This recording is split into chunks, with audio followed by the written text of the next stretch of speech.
Look, it's not the tragedy that kills us. It's the thinking about it. Change the thinking and you're okay. The story changes the thinking. It's not a deception, it's a rescue.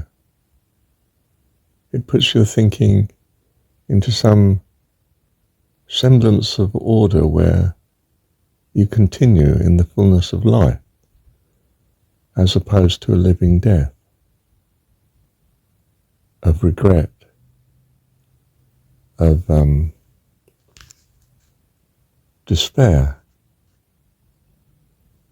where your whole body reacts. It just feels as though the life has gone out of you and you're empty and desperate. But this is all because of where your thoughts are. And the story gives you other thoughts.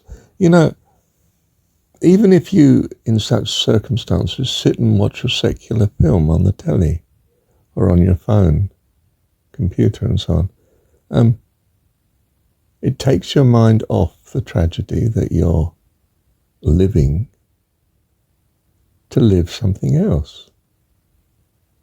And you're okay, at least for while your mind is able to track what's in the story of what you're watching now, the film, on your device. This is what's happening, incidentally, and this is an incident I know, in the modern world. The lack of life is being rescued by the device. You're living a fantasy of, I don't know, program watching something that used to be called Neighbours, or Marshall's watching El Cid, the film. And it's a whole story about something quite different to what you would otherwise mundane or even tragically be living. And you are rescued by such. I mean, to put it in modern medical terminology, this is no illness, this is the treatment. We relieve the pain. Take the following antidote. Think about the story, read it, watch it, whatever. And you'll get by, and by, the great loss that were coping with a moment ago, will fade into the past and become insignificant. And you'll find you're on a more happy state of living. You see, it's rational, not mental illness, not ignorance, not stupidity, not away with the fairies. The fairies are much better than the demons, so we go away with the fairies. Would you rather be left with the demons? I don't think so.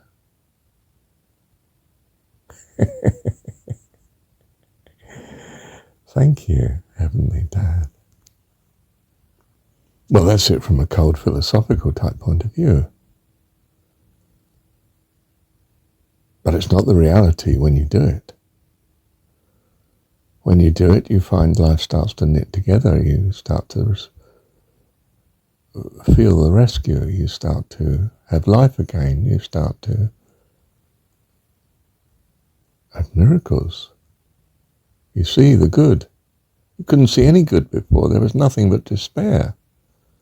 Now you are alive to the good that is going on. You know, you are coping with so-and-so. Such and such did turn up. So-and-so was a nice time, despite all this history of recent history of calamity, you're winning. You've been rescued. It's not just a treatment, it's a cure. Oh, now that is miraculous. That's what medicine's supposed to be about, isn't it? I mean, the medical chunk of our society, ideally in our mind, heals, cures.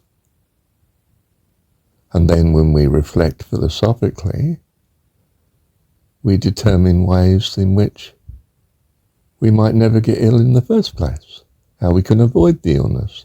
How do I avoid the tragedy? Perhaps I should have steered my mind earlier, not taken to heart certain things that were some cost, but not so important that I had to put right in such a desperate way, say, and make a mess of things, or that resulted in a loss, a death, say, even. And I can avoid such in the future. And my mind's together now. I can be philosophical and feel I've learnt from the situation. And am blessed in that I can avoid, in large measure perhaps now, such situations in the future. I'm given hope, you see. It is a cure, it's not just a treatment. And it does come to the rescue of the question when you say to the doctor, well, why have I got this illness? And instead of having to be content with, well, we don't know, we just treat it, you start to become aware of what are possible cures, how to avoid the illness in the future. You see, it's been a tremendous blessing. And it's blessing that we're after. Why? I don't know, it's something to do with being human. No, says Marshall. It's something to do with being a child of God. Or if you like, humanity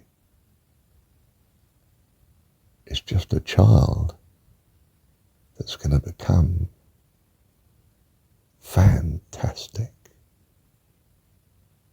by the grace of God. Thank you, Heavenly Dad.